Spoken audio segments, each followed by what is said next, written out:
talking about the responsibility of betting, you seem to be approaching this from a pretty responsible perspective. Yes. Like this is data based.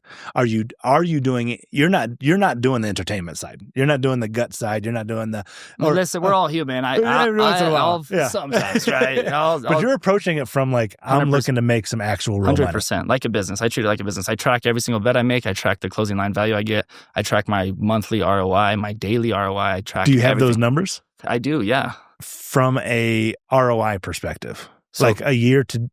So last year, yeah, I had a 13% ROI, which is good. Yeah. You know, it's an active thing that I'm doing. I enjoy doing it too.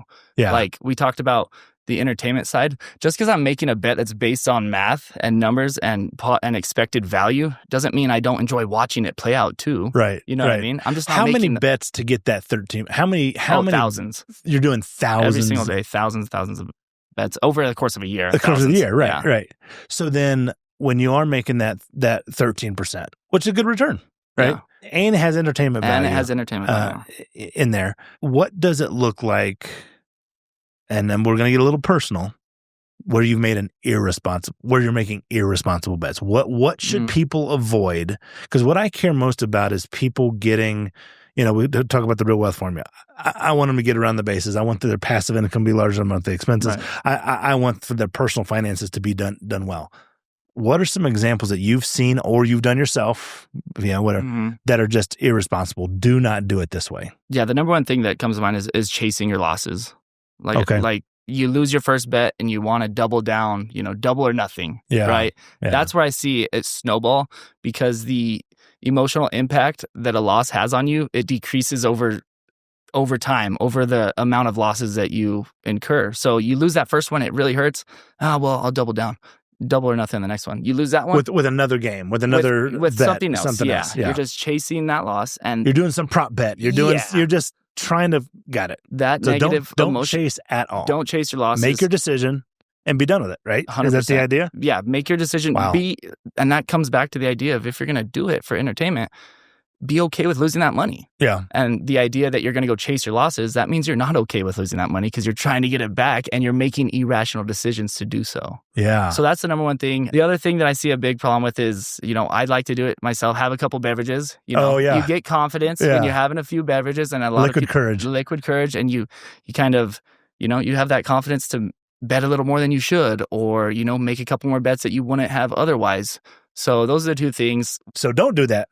Don't do that. Yeah. No, yeah. It's not going to work out for you in the long run. Yeah. If you're just throwing stuff against the wall when you're having a bunch of cocktails, with all this courage, you're going to wake up the next day and say, what was I doing? You might have a good night or two or a good week or two here, but in the long term of doing that, it's probably not going to work out for you.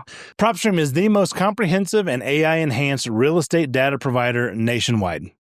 We equip real estate professionals with powerful tools and marketing solutions, helping them make informed decisions and find top leads faster. Visit realwealthformula.com/sponsors for a special link to get a free trial and a ton of goodies only for you, Real Wealth Formula moguls. So don't chase losses. If you are going to do sober-minded betting, I would add another one. It needs to be part of your spending plan. 100%. Your budget. You have to, but you talk about a bankroll, right? I have always been curious. I watched the movie Rounders. I'm a much bigger poker player, Hold'em player than I am a sports bettor. Bankroll.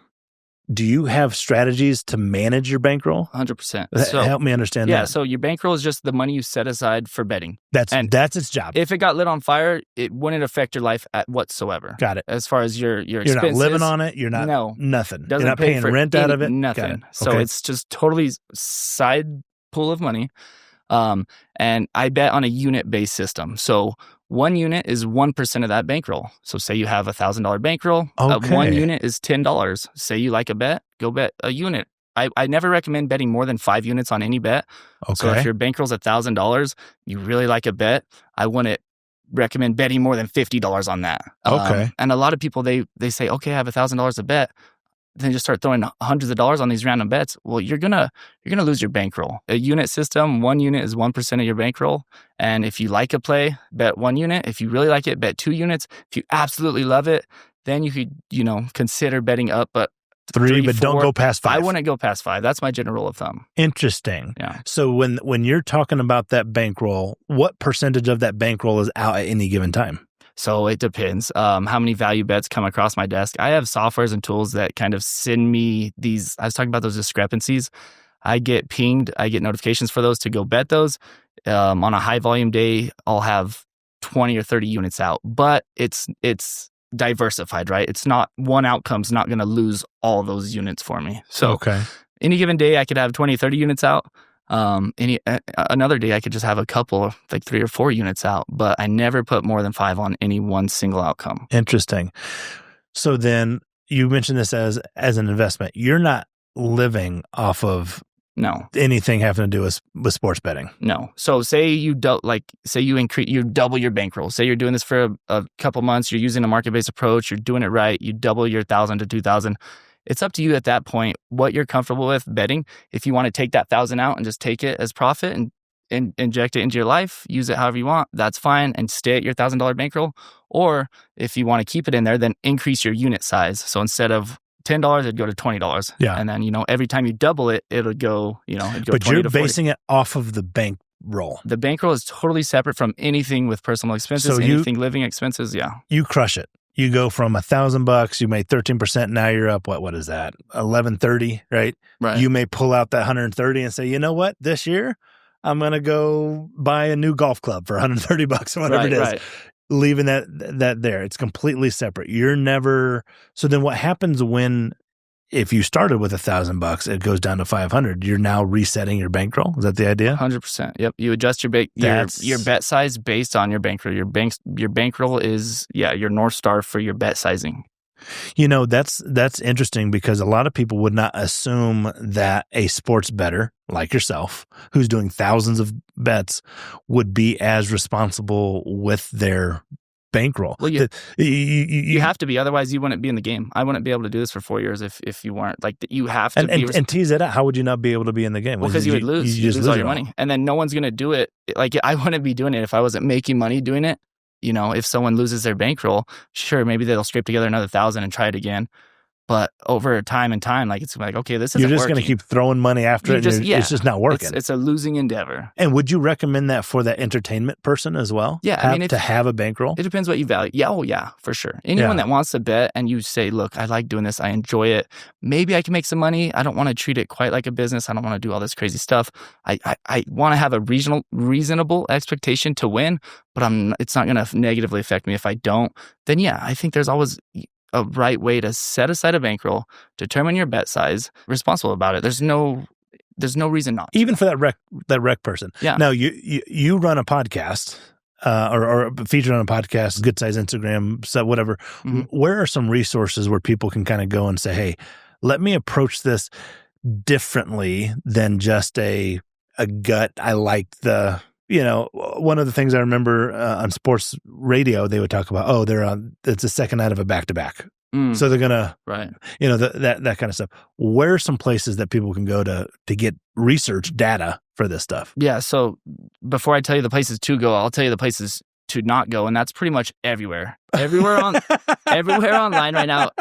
All these online personas you see of all these sports bettors, everyone's saying they're rich, they're kings, they've won millions and millions of dollars. It's all fake. Really? It's most of it. There's 1% of people that bet on sports are actually profitable in the long term. There's a lot of people that sell you picks. That's their whole business model, is to sell picks. I've seen those. And they're losing bettors themselves. So for one, never buy picks from anyone is kind of my general rule of thumb. No kidding. Because if you are winning, you're not going to sell that to people because you have an edge. You're going to just bet it yourself. It's like, if you know where the gold is, you just go dig. You don't sell the shovels. You know where it is. You just go get it. So anyone that sells picks. So don't sell picks. Yeah, don't buy picks. Don't buy picks. Don't believe all this stuff you see online about these people making it seem so easy and just overnight rich. It's not the case. If you do want some good information, I listen a lot to VSiN. It's Vegas Sports Information Network. They have a lot of good contributors on there where they talk about the stats, the updates, the injury news. They do some good educational stuff about best practices. That's really a good source of content as far as like an everyday listen while you're driving in your car. get the rundown of the today's slate, understand what's going on, have some good, betting practices mixed into there too. So that's kind of my go-to. I listen to them. They have a bunch of different shows on there as well. Okay. So the guys who say, subscribe to this, I do a voicemail, you'll see the picks, don't go with those guys. 99% of the time they're losing bettors and you're going to lose money doing that. So other successful bettors. Yes. Typically, what kind of return are they getting on an annual basis? Are they tracking it just like you? Oh, yeah, they have to be. And when I say 13%, that doesn't mean I just made like $130 off 1,000. I don't know the math exactly in front of me, but like I made like 600 units last year. Okay. Somehow it annualizes to a 13% ROI. It's a little different with the math with just like a 13% like return like you would get on any other investment. Right. But yeah, everyone that takes it serious, you track your bets. You always shop for the best prices. Say you like a bet. Say you like the Nuggets, minus 4.5.